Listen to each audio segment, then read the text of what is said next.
Ay, magandang umaga po. Ngayon po ay narito ako sa eskwelahan pinapasukan ni na Mylene.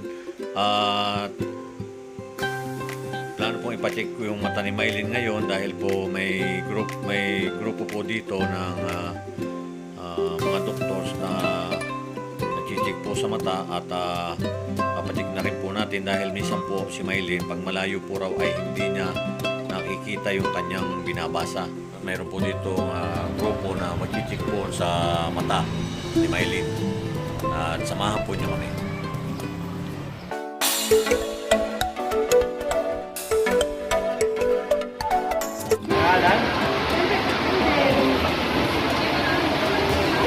Aileen, ito. Umaling.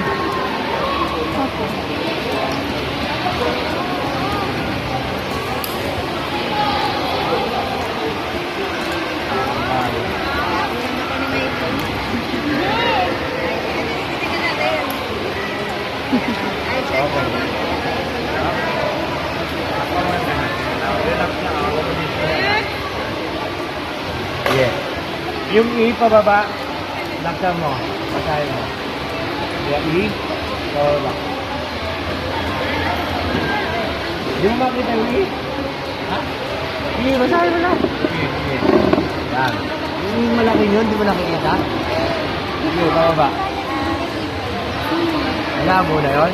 Wala doon?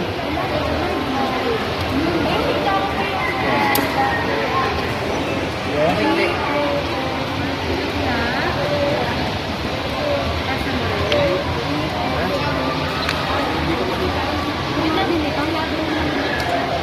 Tao ka na? Akala ko mapares.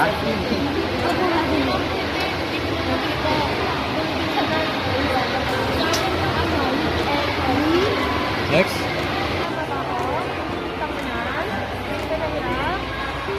Ma'am, pakiano na lang po. Apo.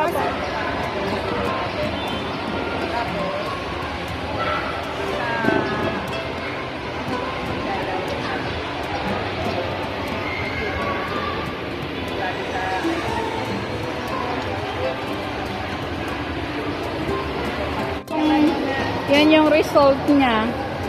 O, yan. May konting parang... siguro yan. Medyo malabo kasi nahihirapan siya sa... Nahihirapan siya kasi minsan daw sa sa likuran. Kaya pinaputol pa siya sa unahan. Ayan. Dito ka, be. Dun.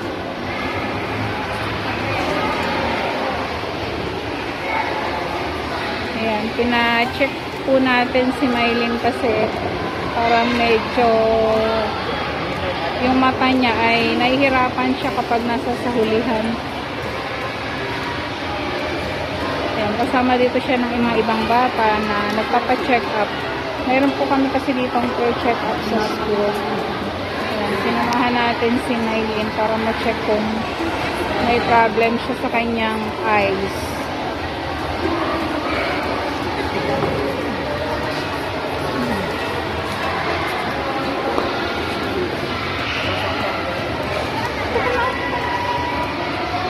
Ay, tapos ka na? O,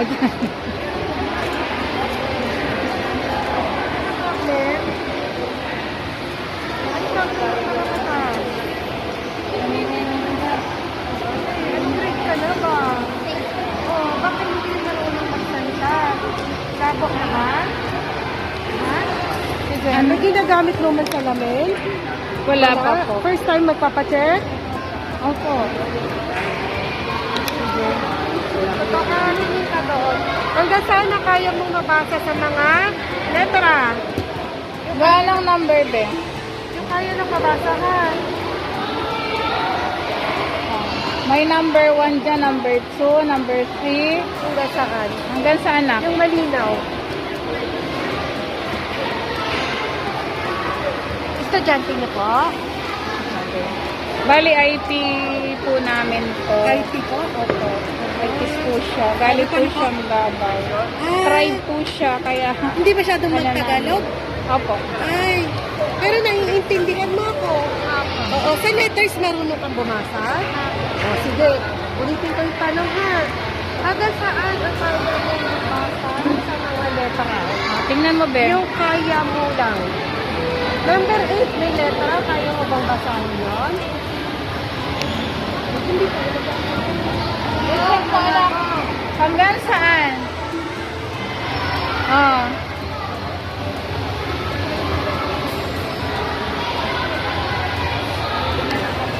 Ito kaya mo, hanggang saan? Pang lima kaya mo? 5? O, sige, basa ka sa pang 5. Sige, pang susunod, pang 6. Kaya mo o malabo na?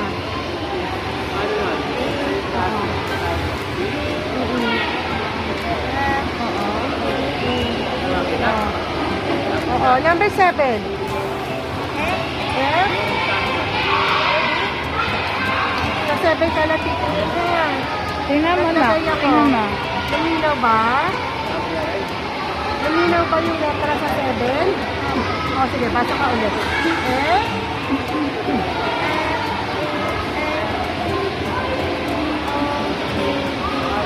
Yun, number 8. D? 8. F?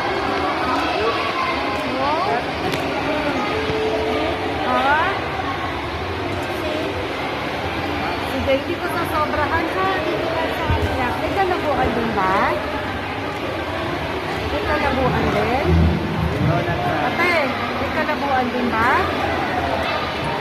Hanggang saan ang kaya mong basahin? Oo, hanggang anong number?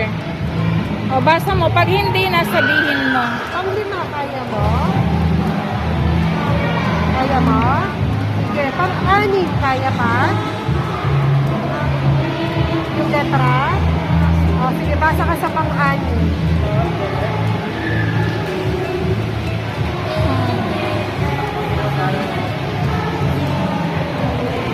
Pang 7?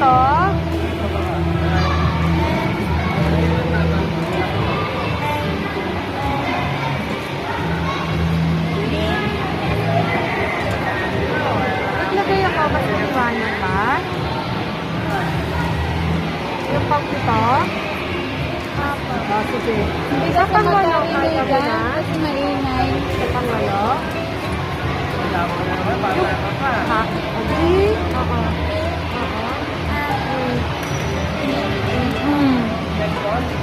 Kasi sabi ko, magpa-check siya. Gawa ng Pagka ito, nahihirapan daw kumusta? sabi ng ibang teacher, gumaganon ka daw sa blackboard. Pagyaan. Hindi na mas maliwanag yan. Nalago. Hindi ko nakapita si cellphone. May oras Mas lang. maliwanag yan, no? Ito. Yan. Kapag ito, mas lumabo na ba ka? Opo. Sige. Pikit ka muna. Pag dalawa ka ba? Maliwanag na ba? Nahihilo ha. Pwede na kong patayuin na. Obserbahan yung suot na grado. Ano? Check mo ha. Lalakad po siya. Lalakad ka. Halika, lalakad. Ayusin mo ha. Ayusin mo yung dapat ang tingin mo normal. Ha? Hindi ka nahihilo. O, pwede kang nakaganon, pantay ang tingin mo. Pwede kang tutungo or lingon-lingon para ma-check yung eyes mo. O, lakad. Ayan, palalakarin po natin si Mylene para ma-check yung kanyang mata. Ano? Nahihilo ka? Nahihilo? Sabihin mo yung totoo. Opo. Ha? Hindi naman masyado O, pag nakatungo, Mahilo po. mahihilo ka. O, tapos sabihin mo sa kanya, kayo doon sa doktor. Ito daw po. Ano, nahihilo ka pag natungo. Opo, pag Pag nakatungo. Pero pag naka, lakad pa ulit. lakad ulit, halika. Hindi na po. Hindi na. Tungo, ikaw, tungo. Dito, lakad. Nanay ko, hulog na. Hindi, tingnan mo. Hindi. Hindi na. O, ganon. Basahin mo, nababasa mo na. O, okay na. Normal ha. Kasi susukatan ka ng salamin. Okay na po ba? Okay na, paglingon. Bakit yung sa dulo ng daliri ko, ha?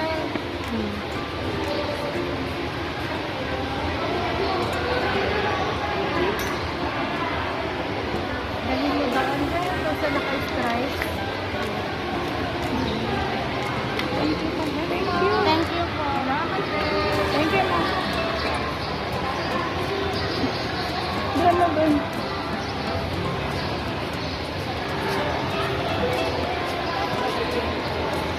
Dito ka upo.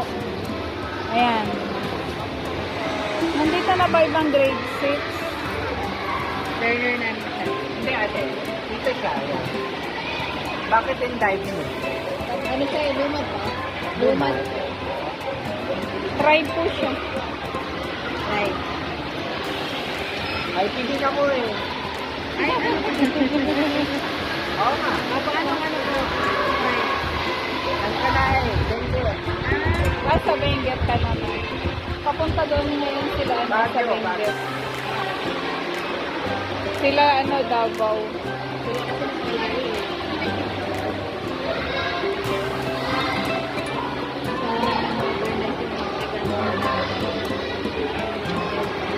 Okay na ate. Thank you po. Doon ka sa Bina muna. Thank you. Pag may nabakante doon, saka ka. Thank you po.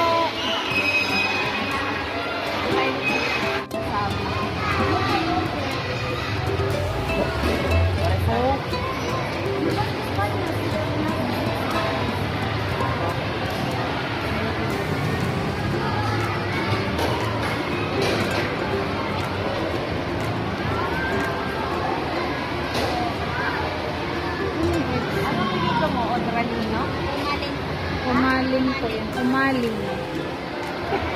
Wala kasi eh. Umaling yung Gino.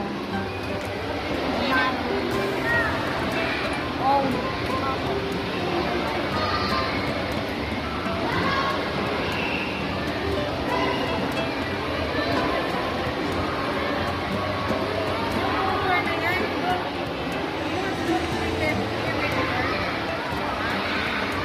Kamusta mami yung ano ng eye niya?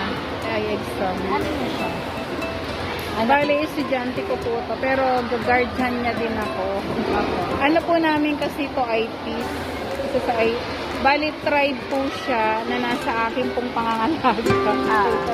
So, bali, galing po siyang Davao. Ito po siyang Pribo. Kaya, ito siya nag-aaral sa. Kasi parang may, ano po yung ano ng mata niya? Exam? Ano po, dapat may correction. Ibig sabihin, may grado. 100 yung kanang mata, 750 yung kaliwa. Kaya pala hirap po siya sa ano. Kapag sabi kasi ng ibang teacher niya, kapag nandun siya sa likuran, parang gumagano na yung mata Yes, niya. ma'am.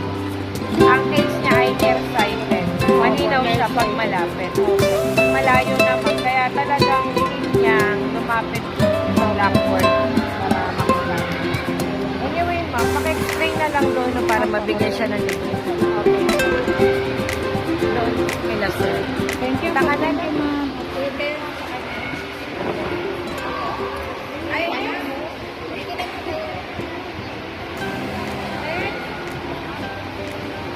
Ano po na ba?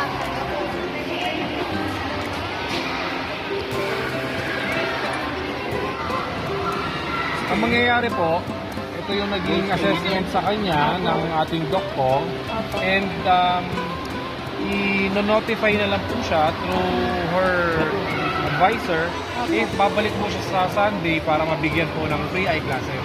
Okay po. Sunday po? Sa This Sunday po. Sunday? Yes, this coming Sunday po. Anong oras po?